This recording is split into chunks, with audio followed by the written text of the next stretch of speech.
Muy buenas, ¿qué tal familia? ¿Cómo estáis? Espero que estéis todos absolutamente fenomenales. Espero que estéis disfrutando de este paroncito de verano. Algunos imagino que estaréis de vacaciones, otros pues seguiréis currando y esperando, deseando quizás que llegue agosto, septiembre, cuando sea que pilléis esas vacaciones.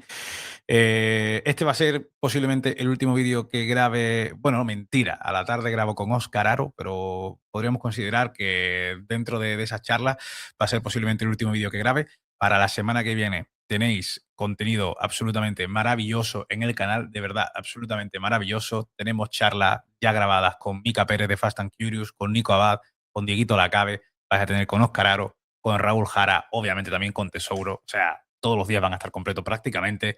Vamos a ver cómo los repartimos, también te digo. Puede que incluso empiece el domingo para que haya días para todos. Así que absolutamente maravilloso. Hasta unos días un poco a tope, la verdad, para poder tener este contenido para la semana que viene y yo poder tomarme una semana libre, entre comillas, aunque estaré pendiente a redes sociales, a si ocurre algo, obviamente, y también a, bueno, pues sacar, anunciar, oye, que esta tarde hay vídeo con Mika, con Oscar, con quien sea. Pero dicho lo cual, vamos al videíto. Por cierto, me voy a quitar el nombre que lo tengo puesto aquí abajo. Vamos a hacer un vídeo de preguntas y respuestas, que sabéis que me encanta este formato. Me encanta, me encanta, me encanta, porque, bueno, es un poco, creo que ahora mismo no da para hacer un directo, la verdad, porque no hay contenido para hacer directo, no hay apenas noticias, no hay apenas cosillas así como para llevarnos una hora y pico, lo que sea. Entonces, creo que este formato en este tipo de semanas están bastante bien porque vosotros dejáis vuestras preguntas y ahora siempre, tío, la verdad que preguntas bastante interesantes y aquí trato yo de responderlas como si estuviésemos en un directo charlando aquí un poco entre nosotros. Tengo que decir que de nuevo esta semana vienen preguntitas, la verdad que fuertes, interesantes. Me gusta, me gusta, me gusta. Así que mil gracias a todos por participar. Ya sabéis que para participar, pues por redes sociales, donde dejo para que dejéis las preguntitas. Y simplemente pediros que le deis al like, os suscribáis si no estáis suscritos y machaquéis ese botón del hype. Dicho lo cual, vamos a ir con las preguntitas que las tengo por aquí. Ta, ta, ta, ta, ta. Vamos a ver la primera cuál era. Vale, sí. Pregunta: ¿por qué no habláis de Sete Gibernau? Ojo, ¿eh? Ojo. No es mala pregunta, ¿eh? Que la deja además Jesús Sánchez. Bueno, es una buena propuesta y seguramente sea una especie de deuda que incluso podríamos decir que tenemos todo el mundo, ¿no? Porque Sete fue muchísimo más que el rival de Rossi. Fue 2 veces subcampeón del mundo, ganó carreras impresionantes absolutamente durante el 2003 y 2004 y fue posiblemente el piloto que sostuvo realmente oposición frente a Valentino en la época en la que Valentino parecía absolutamente intocable, ¿no? Además, tenía una sensibilidad especial en el agua, protagonizó algunos de los duelos más recordados de esa primera era de MotoGP. Su figura puede ser que quedase un poco resumida, quizás por ese Jerez 2005, por cómo terminó aquella rivalidad, ¿no? Cuando sinceramente siempre he sido de los que ha pensado que su trayectoria da para un vídeo más amplio. Así que sí, creo que es un contenido que merece la pena hacer, no solo desde la nostalgia, sino para explicar lo bueno que llegó a ser realmente ese Telly Bernau, porque siempre he considerado que ha sido como un poco una popular opinion decir que, vale, que Valentino, digo, que Sete era un piloto, era un pilotazo. Yo considero que fue muy buen piloto Sete Bernau. Obviamente, no lo pondría a la altura de un Valentino Rossi, de un Marc Márquez, de un Lorenzo, uno de estos, pero creo que era un piloto bastante bueno. Y a la vista también están sus números y lo que llegó a hacer, vuelvo a decirlo, en la época en la que Valentino parecía absolutamente intocable, ¿no? Así que sí, creo que podríamos hablar de esto sin duda, sinceramente. ¿Cuándo? Pues claro, yo creo que este es el tipo de contenido que se podría sacar eh, dentro de un parón, ¿no? El parón de invierno quizás, que ahí tenemos unos meses muy vacíos, pues ahí podríamos hacer este tipo de contenido un poco más nostálgico, de hablar de ciertos pilotos y demás. Podría molar, podría estar interesante. Así que muchísimas gracias, Jesús. Tu pregunta, a mí hablar de ese me parece maravilloso, así que lo recogemos y lo dejamos ahí para la siguiente.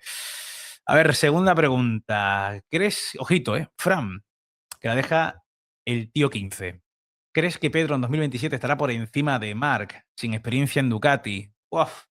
A ver, claro, sin experiencia en Ducati, podríamos decir también que esto lo tendríamos que tener más en cuenta si nos mantuviésemos en el mismo reglamento, ¿no? Pero con cambio de reglamentos y demás, Yo creo que obviamente Pedro tiene el talento, tiene el nivel para estar por delante de Marc en carreras, en muchas carreras. Pero Marc es Marc Márquez. O sea, yo no digo que Pedro Acosta vaya a vencer a Marc Márquez. Sí creo que Pedro le va a poner las cosas difíciles a Marc. Entonces, que en determinadas carreras Pedro vaya a estar por delante de Marc, creo que sí, porque Pedro tiene talento para ganar a cualquiera, lo creo. Pero pensar que llegará a Ducati y automáticamente estará por encima de Marc durante toda la temporada, pues claro, eso ya podríamos decir que, no sé si precipitado, pero desde luego palabras mayores, ¿no? Pedro va a tener que adaptarse a una fábrica nueva, a un equipo oficial con una presión enorme, ¿no? Un cambio de presión para él, ¿no? Y además, pues, de ese reglamento 850. Marc ya conoce perfectamente la metodología de Ducati, la manera de trabajar, cómo construir una temporada dentro de ese equipo. Hay varios factores que, bueno, como decimos siempre, también obviamente el factor físico, como está uno, como está otro, la edad de uno, la edad de otro, la motivación de uno, la motivación de otro, que no digo que Marc no tenga motivación, pero claro, estamos hablando también de un piloto como Pedro, que está acostumbrado a ganarlo todo y lleva unos años de travesía por el desierto en KTM absolutamente tremendos, ¿no? Eh, Como digo, o sea, Pedro es mucho más joven, tendrá una moto completamente nueva, así que la experiencia acumulada con las actuales 1000 quizá pese menos de lo normal. Mi punto de vista es que para mí yo creo que va a ganar Marc por madurez, conocimiento del entorno, pero creo que Pedro Acosta puede ponerse a su altura antes de lo que mucha gente se piensa. Sinceramente lo pienso. O sea, yo creo que Pedro va a ser rápido desde el minuto uno. O sea, yo creo que va a ser rápido desde el primer momento en el que se monte los test de Sepang posiblemente, o en el test de Valencia, yo creo que ya va a ser rápido Pedro Acosta. Lo creo. Porque al final yo pienso como Marc, el que es rápido con cualquier moto que le den. Da igual la moto que sea. Y eso son palabras de Marc. O sea que yo estoy absolutamente convencido. Y Marc lo sabe. ¿Marc le tiene miedo a Pedro Acosta? No. ¿Pedro Acosta tiene miedo a Marc? Tampoco. ¿Marc no tiene nada que demostrar a nadie? Absolutamente que no tiene que demostrar nada a nadie. ¿Y Pedro Acosta tiene que demostrar? Pues todavía sí. Tiene que demostrar. Tiene que demostrar. Obviamente no es el duelo más justo del mundo, pero como digo siempre, en cuanto al contexto de edad, físico y demás, pero así es esto. O sea, esto ha pasado siempre y pasará. Llegarán pilotos jóvenes que estarán mejor físicamente y demás, y van a llegar pilotos jóvenes con talento siempre, como otros que vienen por atrás, como Quiles y demás, ¿no? Entonces, bueno, veremos qué es lo que pasa. Eso es lo bonito. Eso es lo bonito. R90 MotoGP. Ojito porque esto se está como repitiendo un poquito, ¿eh? Dice, pregunta R90 MotoGP. Pregunta José Tesoro, dice que Fabio Quartararo no ganará a Marc Márquez y Pedro Acosta con las mismas prestaciones. ¿Por qué razón dice esto? A ver, aquí volvemos a tener el tema de blancos y negros y nada de escala de grises como que la gente suele captar las cosas, ¿no? Tesoro no está diciendo que Quartararo sea lento ni que no pueda ganarles alguna carrera o lo que sea, ¿no? Que no pueda ganarle carrera. Habla de comparación durante una temporada completa. Fabio es uno de los pilotos más rápidos de la parrilla, de los más talentosos sin duda, para mí en el top 3, sobre todo a una vuelta. Y cuando sientes que el tren delantero, sobre todo cuando sientes que el tren delantero pues va fenomenal, ¿no? Y demás, ¿no? Pues claro, o sea, eso obviamente a Fabio Quartararo le hace un piloto súper fuerte, es un piloto fuertísimo, uno de esos pilotos que además yo siempre he dicho que me encantaría verlo con una moto competitiva de verdad porque pienso que los mejores pilotos tienen que estar en las mejores motos. Sin embargo, claro, si hablamos de igualdad de prestaciones, pues yo también pienso que Marc Márquez y Pedro Acosta tienen algo más que Fabio Quartararo. A día de hoy, lo creo. Creo que Pedro Acosta tiene un techo físico y competitivo mayor que el de Quartararo. Creo que Marc Márquez es un piloto en cuanto a adaptación de nuevas motos, de gestión de carrera, gestión de campeonato, agresividad. Creo que también está un paso por encima de Fabio Quartararo. Con lo cual, yo también pienso que estarían por delante. La duda con Fabio no es si tiene talento, porque lo tiene de sobra absolutamente. La duda es si, con igualdad absoluta, tendría tantas respuestas como Marc durante 20 grandes premios y si podría imponerse constantemente al hambre y la agresividad de Pedro. Podríamos ser quizá menos tajante que Tesouro, ¿no? Fabio podría ganarle. Otra cosa es que fuera mi favorito en una temporada entera frente a ambos. Que Fabio en igualdad de condiciones le puede ganar carreras, puede ganar el duelo, sin duda, sin duda. Pero una temporada entera, 22 carreras, tengo más dudas. A día de hoy tengo más dudas, sinceramente. Vuelvo a decirlo, considerando a Fabio un auténtico pilotazo, ¿eh? Auténtico pilotazo. Vuelvo a decirlo, para mí está en mi top 3 junto con Marc y Pedro. O sea que, pero bueno, también yo creo que esto al final también va un poco Las opiniones son muy personales también, ¿no? Otra pregunta, R90, que deja por aquí. En la era de las 4 fábricas japonesas, ¿estaban tan ajustadas como la Aprilia y la Ducati? Esa es la siguiente pregunta, ¿no? Sí.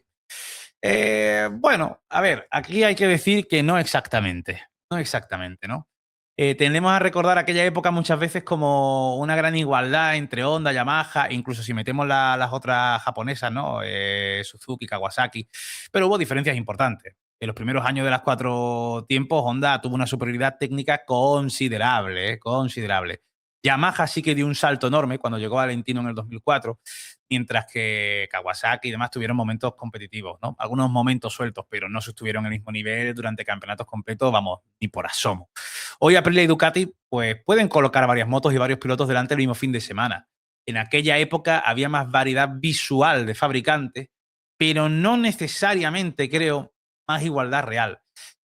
Honda y Yamaha fueron durante bastante tiempo las grandes referencias, con apariciones puntuales de las demás fábricas, ¿no? Pero creo que la realidad es que considero que hay más igualdad hoy día en MotoGP, bastante más igualdad. O sea, antes yo creo que era más fácil ver que entre el primero y el décimo pudiese haber un segundo y medio o más, y hoy día muchas veces tenemos clasificaciones que los 10 primeros están en 3 décimas. O sea, es una locura, es una locura. Pasa que, bueno, las décimas son mucho. Yo creo que hay más igualdad a día de hoy. Y entre Aprilia y Ducati creo que hay más igualdad de lo que ha habido entre Honda y Yamaha. Considero que sí, considero que sí. Puede que la época de los 2010 hacia adelante, ¿no? 2011, 2012, 2013, pudiese que estuviese más igualado y dependía mucho del circuito y demás. Algo como lo que estamos viendo un poco ahora entre Aprilia y Ducati, pero creo que en términos generales lo que estamos viviendo, por ejemplo, este año creo que es una igualdad tremenda, absoluta. Creo que es difícil estar más igualado de lo que está ahora Aprilia y Ducati, la verdad, lo creo. Maite, grande Maite. Pregunta lo siguiente. ¿Habrá alguna otra declaración bomba de Rívola si Jorge Martín sigue por delante de Bezzecchi? A ver, yo creo que por el hecho de que siga por delante de Martín de Bezzecchi, no creo, pero sí que considero que cualquier cosita, por mínima que sea, de Jorge Martín, que se salga un poco de lo que consideren que tiene que ser lo bueno o el camino que deberían de tomarse, no descartaría ya nada. Tengo que decir que a mí Máximo Rívola me ha sorprendido negativamente. Me sorprendió muchísimo las reacciones que tuvo y la comunicación. No me lo esperaba para nada. Consideraba que era otro perfil, ¿no? de gestor en ese sentido con los pilotos. Y sobre todo con la fama que tenía en ese sentido, en cuanto a gestionar pilotos. Sin embargo, creo que han sido muchos tiros en el pie y no ha dado ningún claro síntoma de que eso vaya a cambiar, la verdad. Pero ninguno, ninguno. Entonces, bueno, está claro que con Rívola, obviamente, nunca descartaría una declaración que nos deje algún titular, porque es una persona que habla bastante claro para bien o para mal, pero no creo que necesite atacar a Bezzecchi ni generar a Bezzecchi ni a Martín, vamos, ni generar un conflicto artificial. Si Martín sigue por delante, la clasificación hablará por sí sola, ¿no? El problema para Aprilia, creo yo que ahora mismo no sería si Jorge está por delante de Marco, porque creo que eso a día de hoy incluso puede ser una bendición. Es también ver que entre los pilotos, sobre todo entre Martín, Bezzecchi y Ogura, no se empiezan a quitar muchos puntos porque llega Marc por detrás y ahí es donde puede llegar realmente, yo creo que el miedo, ¿no? Y veremos a final de temporada si las distancias, imaginaros, que se mantienen a las que están ahora, pues cómo va a reaccionar o cómo de verdad responderá a la pregunta incómoda, ¿no? De ¿se va a mantener libertad total? O se ayuda al mejor colocado, porque imaginaros que a falta de 4 carreras el mejor colocado es Martín, se le va a ayudar a él. Ahí quizás sí podemos escuchar alguna frase potente, ¿no? Yo soy de los que piensa a día de hoy que preferirían que ganase Ogura que ganase Martín el Mundial. Lo pienso, la verdad, me puedo equivocar, es mi opinión y puedo estar absolutamente equivocado, pero sinceramente a día de hoy lo pienso. León Boni pregunta, ojito con esta pregunta, que yo creo que es la que probablemente sea la portada del vídeo. Misma época exactamente, misma moto. ¿Quién tendría más títulos, Marc o Valentino? Uf, esto es una pregunta difícil de responder, ¿no? A ver, posiblemente es imposible dar una respuesta objetiva, porque compitieron en contextos muy distintos, ¿no? Motos, neumáticos, rivales, formatos diferentes.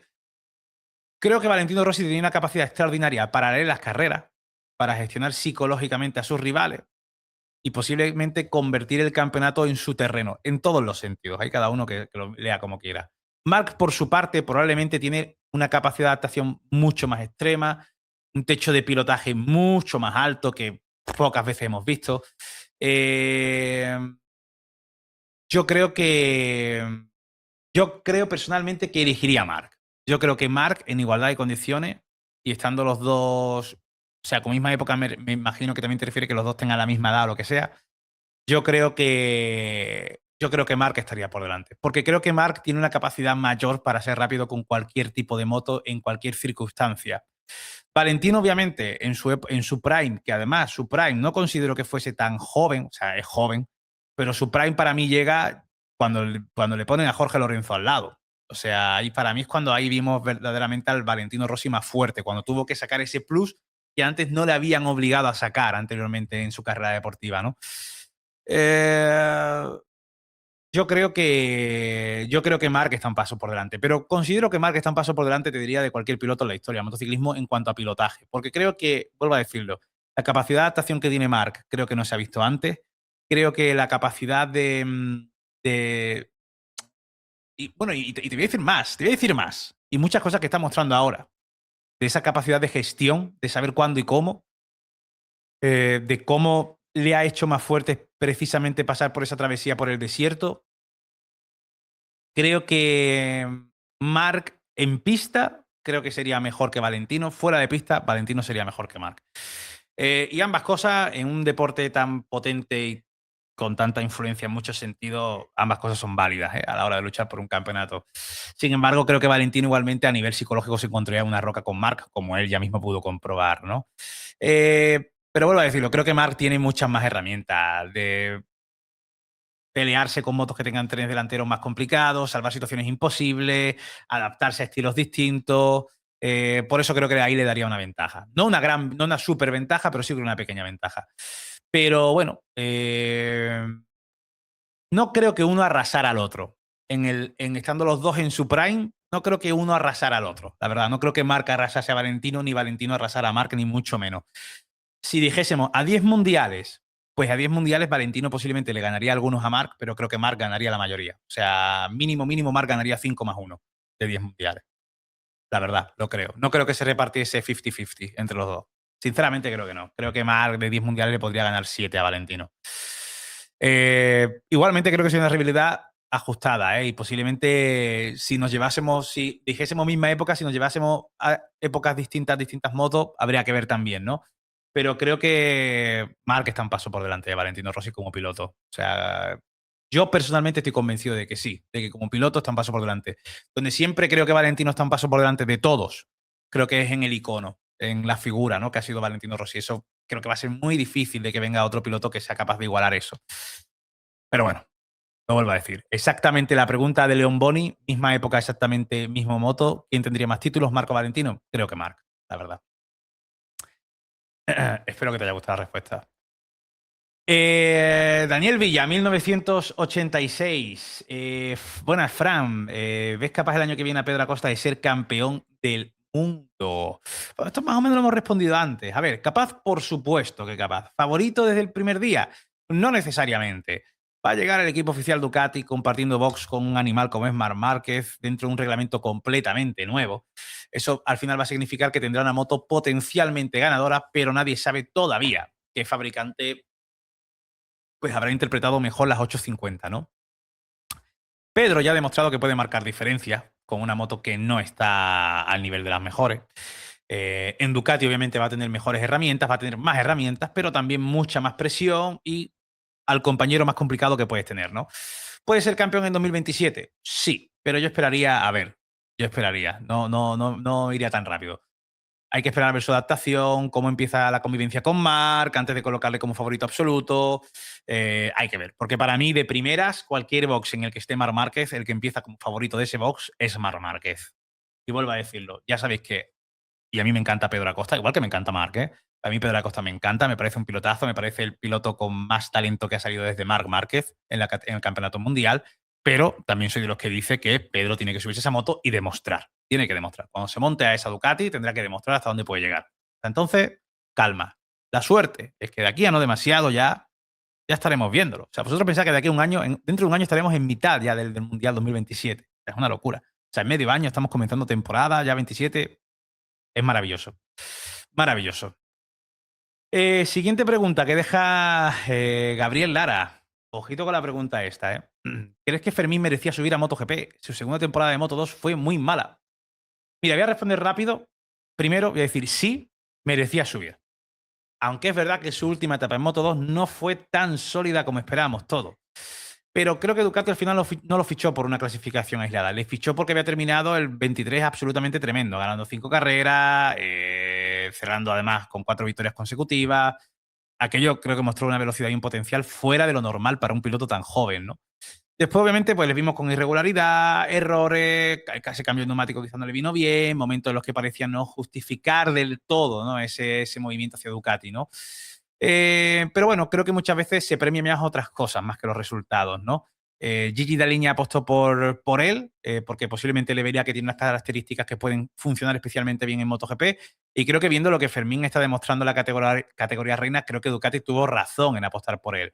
Obviamente, y se ha visto, se han dado cuenta de que, por lo menos a día de hoy, y sin faltar a Fermín Aldeguer, ni muchísimo menos, al cual le respeto enormemente y le admiro, pero por lo menos a día de hoy, creo que Fermín también es consciente de ello, no está al nivel, por ejemplo, de un Pedro Acosta. Si hubiese estado a ese nivel, no hubiesen fichado a Pedro Acosta y hubiesen subido a Fermín Aldeguer.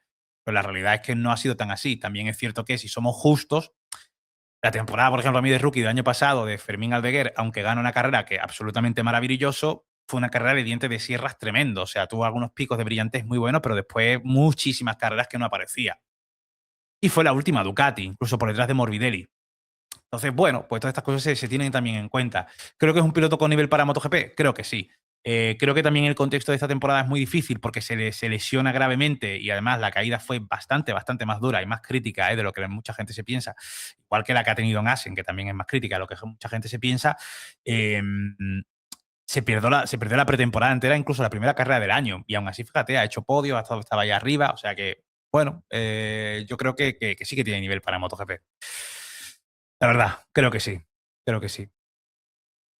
Mira, pregunta interesante. Pregunta interesante. Mr. Víctor 99 pregunta: ¿crees que el tamaño y el peso de las 9850 pueden ayudar a pilotos más bajos? A ver, puede ayudarles, pero no creo que sea una ventaja automática, ni mucho menos, ¿eh? O sea, no creo que sea una cosa muy allá. Las nuevas motos van a tener motor 850, menos aerodinámica, no van a utilizar dispositivos de altura, y según los pilotos que ya la han probado, serán aproximadamente, decían algunos, unos 10 kilos más ligeras. Esto debería reducir el esfuerzo, obviamente, los cambios de dirección y hacerlas algo más manejables físicamente, ¿no? Que eso también le va a venir bien, por ejemplo, a Marc Márquez, ¿no?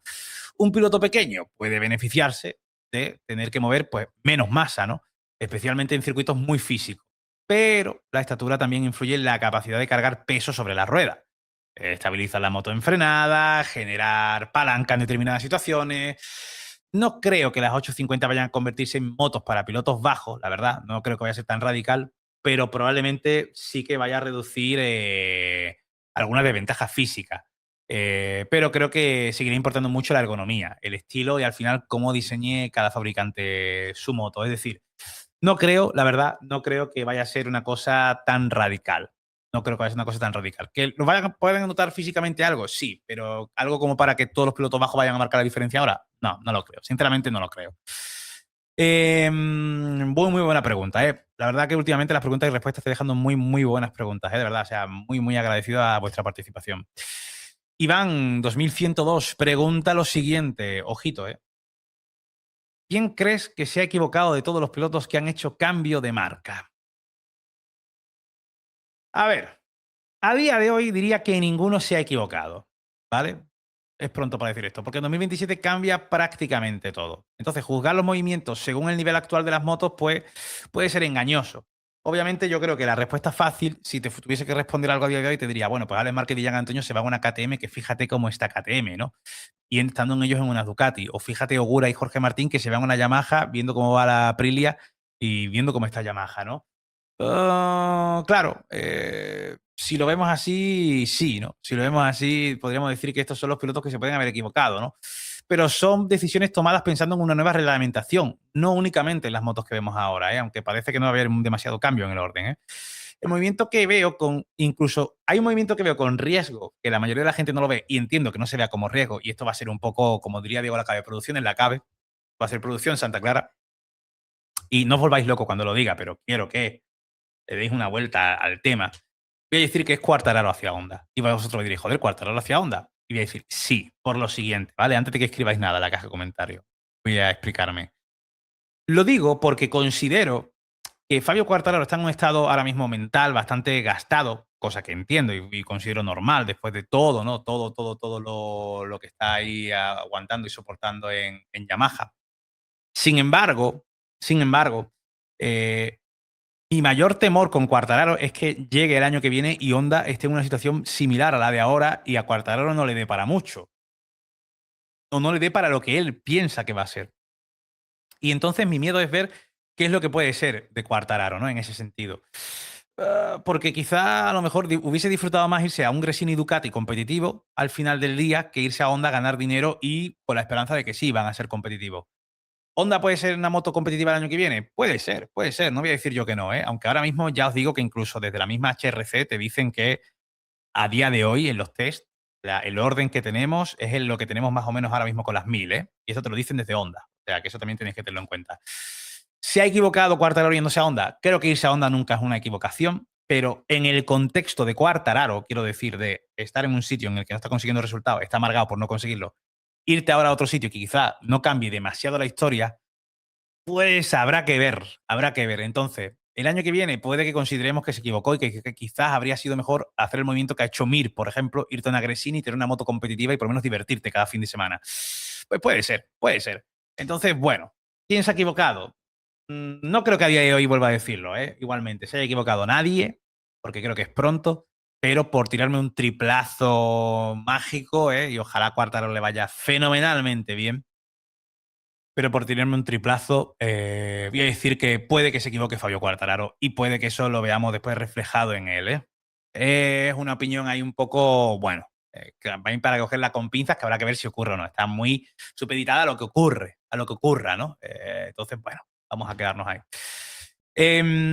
Última pregunta. R1 Stevie, que esta la saco, que además algo más o menos hemos hablado antes, pero la saco porque veo que esto parece que ha sido un poco la sensación que habéis tenido, ¿no? Yo creo que del vídeo que hicimos del fichaje de Honda de Quartararo y David Alonso. R1 Steve pregunta, me encantan los análisis de Tesouro, pero está menospreciando a Fabio Quartararo. A ver, entiendo que se pueda dar esa sensación, porque Tesoro es muy contundente, ¿no? A la hora de comparar ciertas cosas, ¿no? O como compara a Fabio con Marco Pedro, ¿no? Pero yo distinguiría entre menospreciar a un piloto y considerar que otros son mejores. Es que normalmente tengo siempre la sensación, lo digo mucho, pero yo estando desde este lado, viendo vuestros comentarios, viendo esto, me doy muchas veces cuenta de esto, de que la gente tiende mucho al blanco o negro y no tendéis, y aquí estoy generalizando, obviamente, hacia la escala de grises. Y la escala de grises también es importante, no todo es blanco o negro, ¿no? Entonces, claro, decir que Quartararo no sería tu favorito frente a Marc y Pedro con la misma moto no significa negar su talento, obviamente, ¿no? O sea, Fabio ha sido campeón del mundo, posee una velocidad extraordinaria. Para Tesoro también están en el top 3 de los pilotos con más talento de la parrilla. Pero bueno, él simplemente está valorando que tanto Marc Márquez como Pedro Acosta, a igualdad de condiciones, estarían por delante de Fabio Quartararo. No creo que eso sea menospreciar a Fabio Quartararo. Creo que es tener una opinión propia y ya está, ¿no? Yo entiendo su argumento. Creo que Marc es un piloto más completo en escenarios distintos y creo que Pedro tiene un potencial mayor que el de Fabio Quartararo. Yo lo creo. Se puede discrepar sin convertirlo en una falta de respeto hacia Quartararo, que creo que José no lo ha hecho. Y creo que al final precisamente lo interesante de todo esto es que distintas personas podemos llegar al mismo punto bueno, pero opinando quizás en algunas cosas de forma distinta, ¿no? Vuelvo a decirlo, es que creo que los que lleváis tiempo aquí ya tendríais que tener pillado que Tesoro muchas veces es muy contundente a la hora de dar sus opiniones, ¿no? Pero para Tesoro, Quartararo es uno de los pilotos con más talento de la parrilla, sin ninguna duda. Solo que, vuelvo a decirlo, y yo pienso igual, Marc y Pedro, por lo menos a día de hoy, están un paso por delante de Fabio Quartararo. Yo lo considero así. Eso no quita, vuelvo a decir, que sea un pilotazo Fabio. Así que, bueno, media horita de vídeo, creo que está bien. Buenas preguntitas habéis dejado. Muchísimas gracias de verdad por participar como siempre. Hay algunas preguntas que se han quedado ahí que las podemos sacar más adelante o lo que sea. mil gracias de corazón. Recordaros simplemente que darle a like, suscribirse y darle al botón del hype ayuda muchísimo. Espero que os haya gustado este contenido y que, bueno, te puedes hacer miembro del canal por 2,99 euros, que esto se me olvida siempre decirlo, y ayuda mucho, mucho, mucho, de verdad, ayuda muchísimo a seguir con este proyecto. Así que nada, familia, mil gracias de corazón y ya los siguientes vídeos que vais a tener os van a flipar, porque son ya charlas con Oscar Aro, Raúl Jara, Nico Abad, Mica Pérez, Diego Lacabe, o sea que tenéis ahí maravilla por delante. Un abrazo a todos y como decía los celtas cortos, nos vemos en los bares. Chao.